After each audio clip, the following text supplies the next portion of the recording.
Hi, everyone. My name is Alissa Brooke. I work for Virginia Commonwealth University's Rehabilitation Research and Training Center, where our focus is on employment for individuals with disabilities. I have gained many years of hands-on experience supporting individuals with significant disabilities in obtaining and maintaining competitive integrated employment.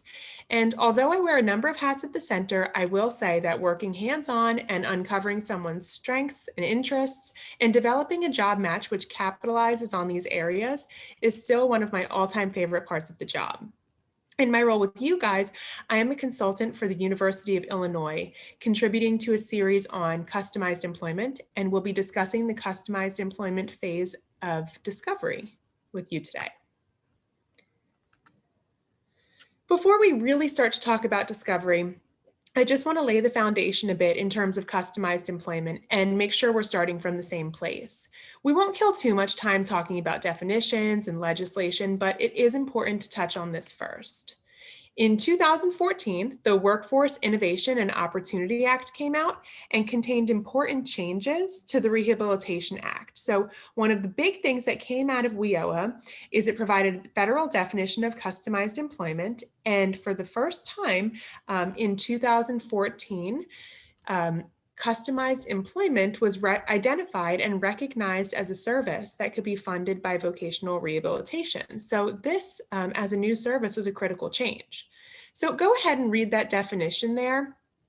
As you can see, and probably already know, customized employment is a competitive, integrated employment position that meets the needs of the business, but is driven by the skills and interests of the job seeker. So when we talk about employment through this series, we are referring to the definition of competitive integrated employment, which also came out of WIOA and is clearly pushing towards inclusion for people with disabilities.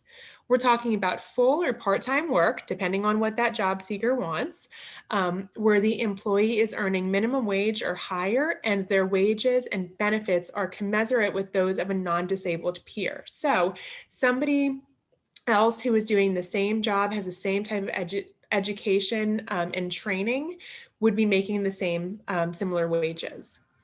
The work is occurring in an integrated setting, which means that it is a typical community environment, something Target, Starbucks, car dealerships, hospitals, movie theaters, as opposed to working in an isolated group of people with disabilities. Working alongside each other, you were fully integrated with coworkers without disabilities as well. So we are not talking about sheltered workshops. We are not talking about enclave settings. Customized employment and supported employment really sound quite similar, but I want to emphasize again that customized employment is driven by the needs of the job seeker as opposed to being driven by the needs of the labor market. Customized employment is an approach that works really well for people with significant disabilities because this population historically may have difficulty in competing for jobs. But with this approach of customized employment, it kind of eliminates that competition, and it's different because we're negotiating and developing a job description as opposed to applying for existing job openings and competing with others who are also applying for those existing job openings. So how will we know enough about our job seeker that we will be equipped to develop and negotiate a position that fits them? Well, that is where discovery comes in. So I know you heard Dr. Paul Wayman talk about the importance of a good job match and really understanding the supply and demand, the supply being the job seeker and what they have to offer, and demand being the business and what they need. And it is through discovery that we really uncover and learn about who our job seeker is and what they can offer to the demand side, the business. Discovery is the first step in delivering customized employment services. It's through this step that we really begin to build rapport with the individual we're supporting. We really get to know them and hone in on what their strengths, needs, and preferences are. Discovery is the foundation of customized employment. It's the main component which differentiates customized employment from other employment services. So we had just mentioned supported employment. This is different. This is specific to customized employment. Discovery, it's a qualitative process. It involves getting to know the job seeker through a variety of ways. It's very organic. It involves much more than doing a structured formal interview, sitting at a table and asking a set of questions for your intake and then leaving and being ready to apply for jobs. No, discovery, we are taking time, we are focusing on what someone can do as opposed to what they cannot do. And it's very strengths-based. Discovery does culminate with a product. It's the development of a vocational profile, which ends up directing the job development process. And Jennifer McDonough, one of my colleagues, will be talking to you about job development in another part of this series. Okay, so the boxes here, they consist of discovery principles. And I just want to say, okay, it looks like an organized path and these are the steps that you follow in this order, but no, that is not the way that it goes. These are not a sequence of steps to follow. In some cases, the practices here will occur simultaneously. So for example, you may be meeting at a location of the person's choice, but while you're there, of course, you're also building rapport and mindfully listening. Discovery, it's a fluid process. The process itself is individualized. It varies to each job seeker and what their needs are. So the discovery activities will vary as well. You may not do all of them. For example, with somebody, you may not end up doing informational interviews, for example. So it will just depend. But with that being said, just want to review what some of these discovery steps are. Activities, I'll say activities instead. So these are the principles of discovery. Having the job seeker choose the location of the first meeting. Building rapport and mindfully listening and really getting to know the individual. Spending time with them in their typical environment. So where the person already engages in activities in their community setting, you're going to meet them there and do some observations there. In a variety of different environments, not just in one place. We're going to interview family and friends to learn about the job seeker's interests, skills, preferences, and abilities. We will arrange for business observations that are related to that, so the information that we're learning. We will help to select brief work experiences where the job seeker can try out some job tasks and kind of refine maybe their potential job opportunities. We'll conduct informational interviews with employers. And so when we take all this information, we will collaborate with the person, the job seeker themselves, their family and friends, whoever else we've met with, to confirm the preferences, skills, and abilities.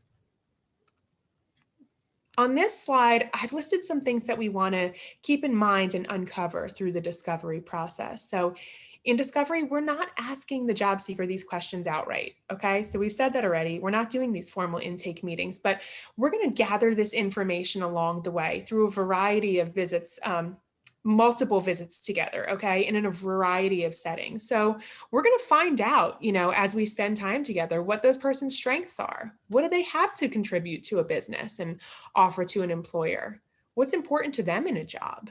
What kind of supports do they need to be successful at work? So we're going to keep these in mind and we're going to uncover these types of questions as we work through the discovery process. And I just want to mention that it's really important to go into this with an open mind. So we want to listen. It's our job to listen and to learn and to discover things together without making any assumptions and having some preconceived notions and ideas.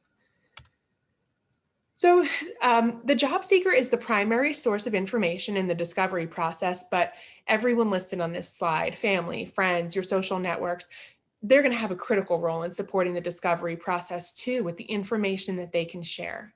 And I acknowledge that verbal skills may not be a strength of some of the job seekers that we support, and that's okay. That's where observations come in. So what you observe and what you learn from your time spent with the job seeker is still going to be your primary source of information. Some of our clients, they are able to come right out and tell us what they want to do, but others might not know, or they may not be able to discuss their interests and their strengths. And so in conversation, that could be hard, but certainly we can observe it, and we're going to as we're working together.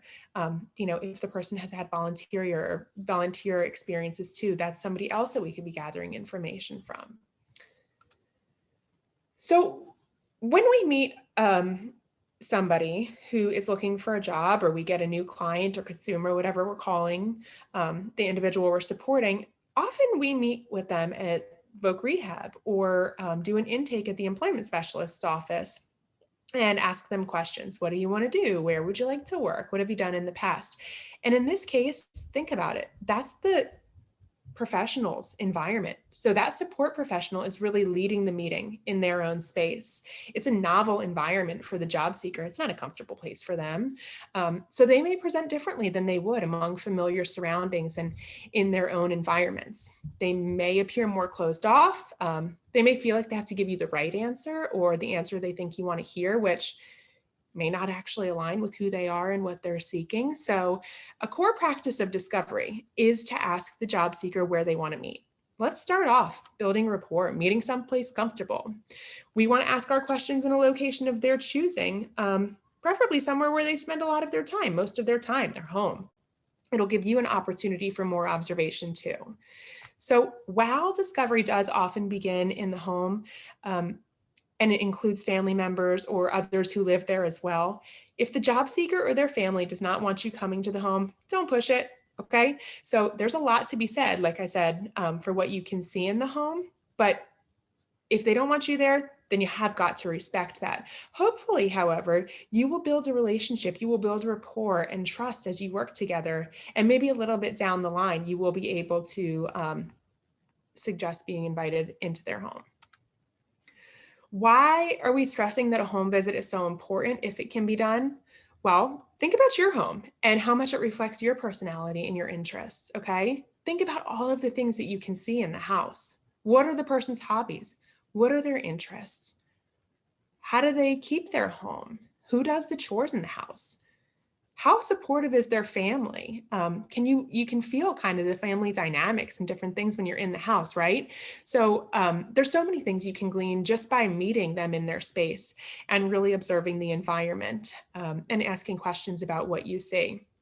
I'm going to share with you that I can remember meeting someone in their home one time. This was a sort of transition age young man with autism. He had some pretty significant challenges with verbal communication. And as happens often with people with autism, people with disabilities, especially that age, their parents tend to talk a lot for him. His family shared a lot with me about his behavioral challenges and their concerns about what could be good for him and because of, past issues and challenges in settings. And so they were wondering, what would be a good fit for him. And this was kind of where the conversation was going. Well, the consumer didn't really have that much to contribute to the conversation, but he was very eager to take me on a tour of the home. And he really wanted to show me his room. And I'm so glad that he did, because I saw that although the rest of the house had some clutter, was disorganized, his room was kept meticulously. He had several complex Lego figures put together, framed jigsaw puzzles, which he had also put together himself, as well as a picture with his friend who I learned was very important to him, a really important person in his life.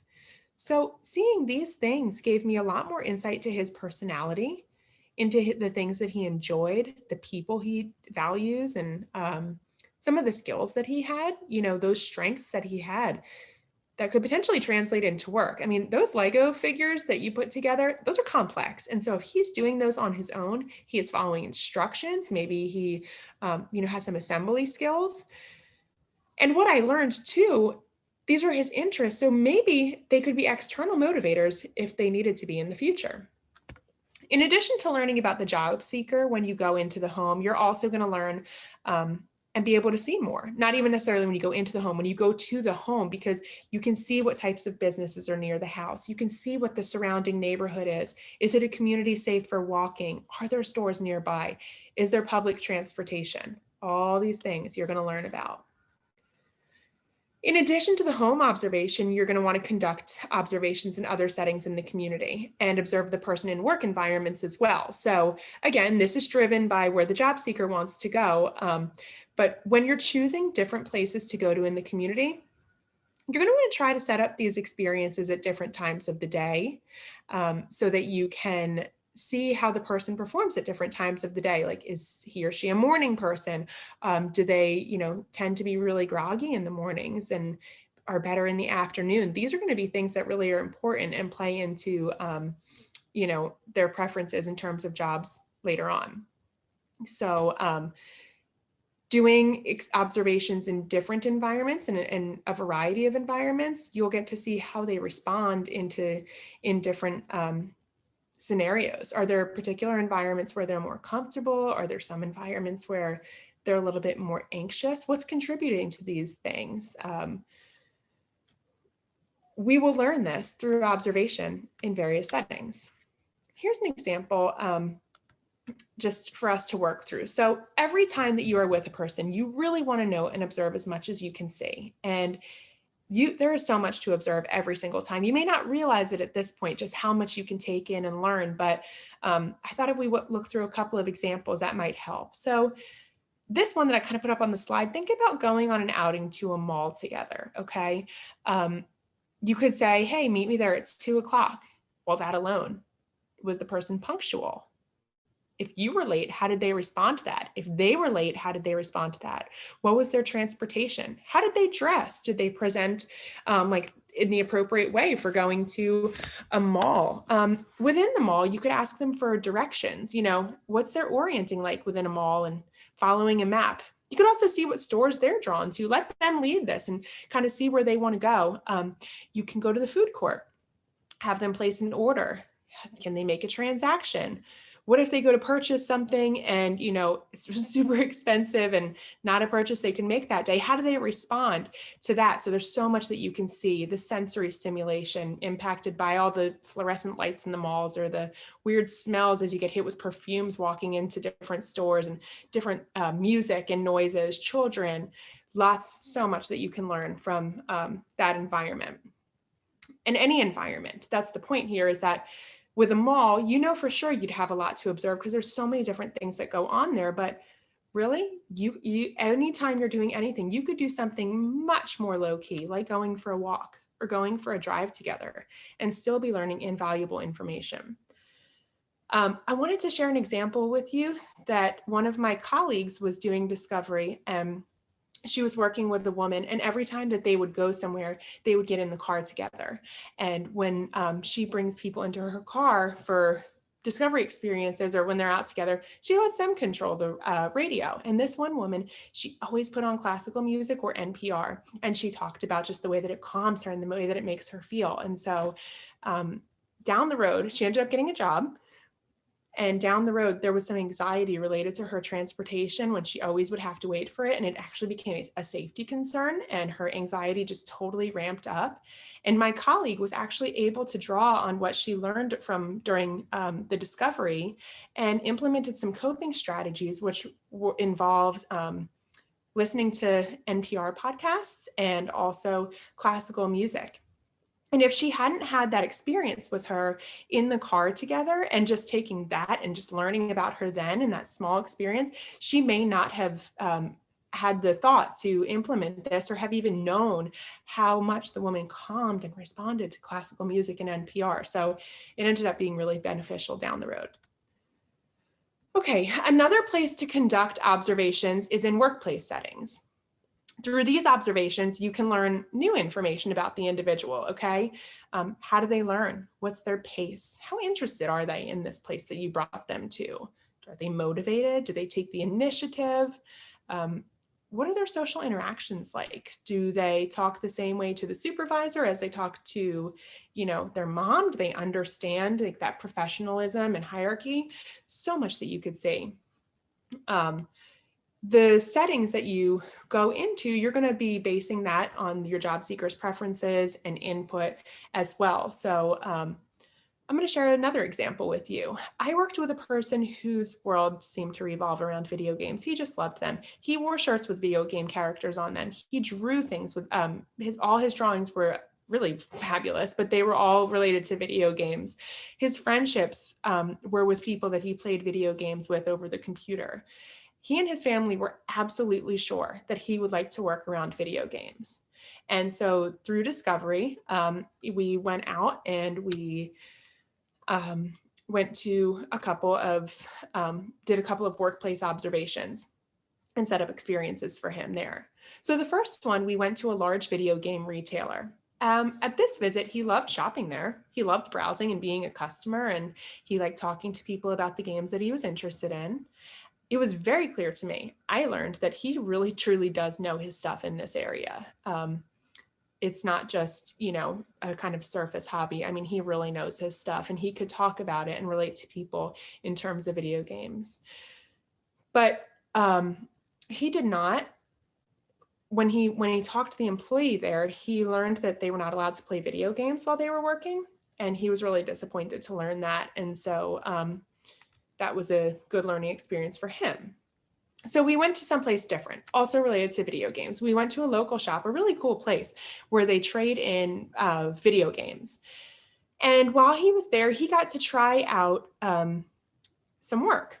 And what they did there, they had him test the video games. That's what somebody does there. So they test the video games. When the game comes in, does it work? If it works, that's great. If it doesn't work, it goes in one pile. What he liked about this was that he was able to play video games, but what he did not like about this was that he had to try out all of the games, not just the ones he was interested in, first of all. And he did not like that when a game worked, he had to stop playing it and move on. He wanted to keep playing the game. And so I was able to see how he responded to correction and handled that frustration, because he got frustrated when he was asked to move on and put that game away and go on to the next one. So that was really, really telling for me, some of that social interaction and types of supports that he needed in that area. I can recall leaving that experience together, and we were in the car together driving back to his house, and he talked endlessly about the place. He really loved it. He loved how cool the shop was. He talked about memorabilia that he could bring there and some of his games. And he really planned on going there as a customer. And so I tried to direct us back to just thinking about work, like, is this someplace that you could see yourself working? And he wasn't into it. And he came to the conclusion through our conversation and just through our experiences that working with video games, that was not fun for him. The things that he was tasked with doing were not fun for him, and that he would rather look for a different type of job, but continue to have play video games for fun.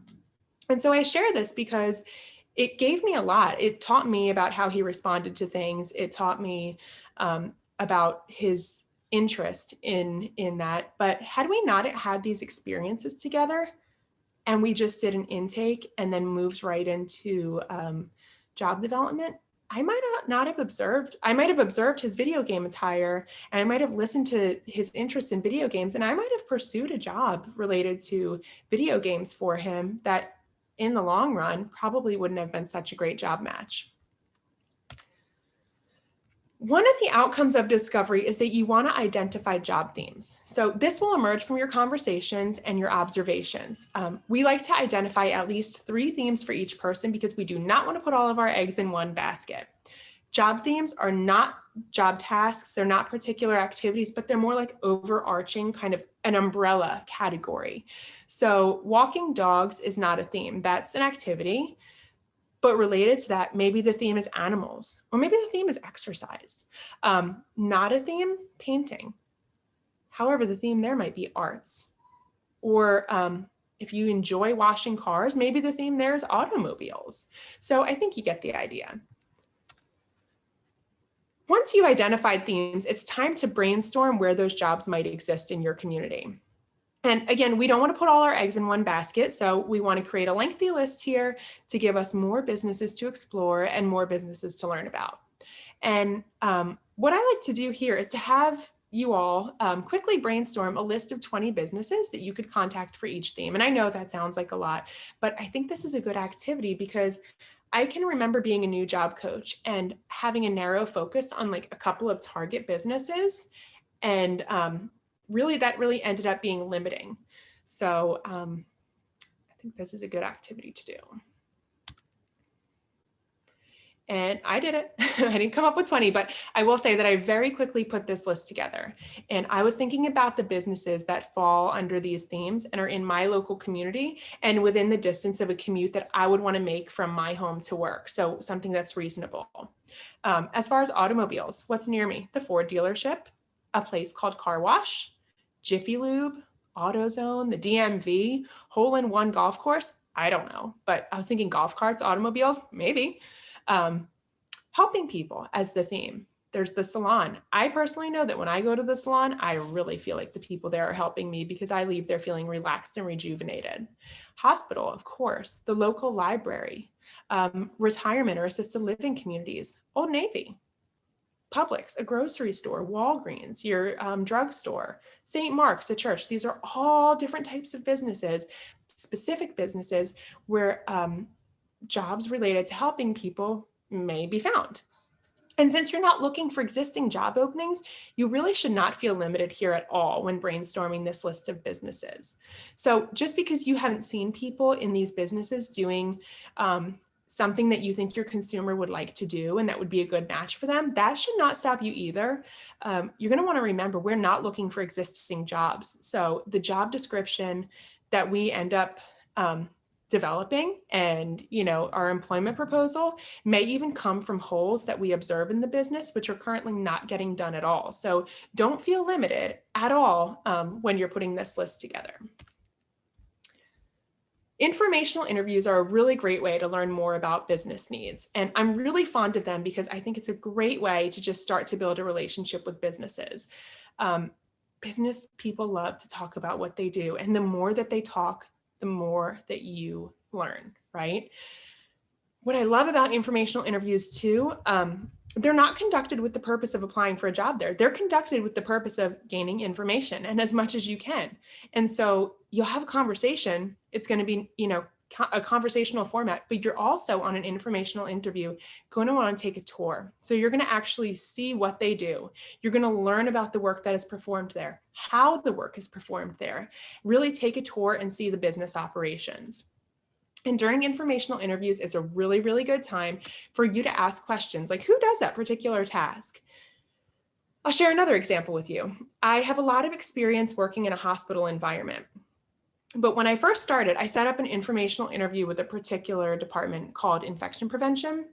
I met with the director of the department and we started off in her office having conversation. I talked a little bit about my job, but really the bulk of the time was her talking about their hospital operations and her role. And we went for a tour and I started to ask questions as we went on the tour, like who fills the hand sanitizer around here? And is it done on a schedule? I mean, you have so many around this building. How do you know if one is empty? Whose job is it to notify somebody if it's empty? What about those carts over there with all the gloves and the gowns on them? Who stocks those? And through our conversation and our questions that I was coming up with, she started to realize that they actually really didn't have structures for some of these things, and that the job was being fulfilled by whoever noticed it. And it was not being done on a routine basis because it just depended on who would step up and take the time to get these things done. Or that nurses perhaps were taking time from their direct patient care to stock the isolation carts. And when they were stocking them, they were making sure that the supplies were there, but they really weren't taking time to do sanitizing, which of course is a critical job in hospitals, right?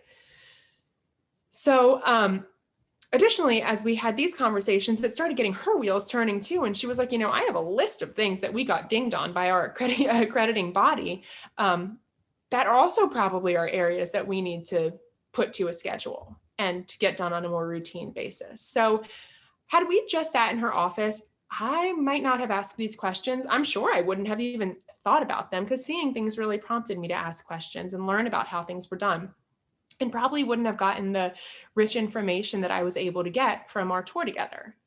This informational interview was a lot like many others in that through our tour, my observations and our discussion, some holes in their operations were revealed and opportunities for a customized position emerged. And I want to say it again, when we go to do informational interviews, our intent is not to go in to apply for a job, but opportunities certainly can emerge from this. And in fact, the example that I just gave you, that person, it did turn into a job, and the person who's working there has been in his position for over 10 years. So that was a great success story.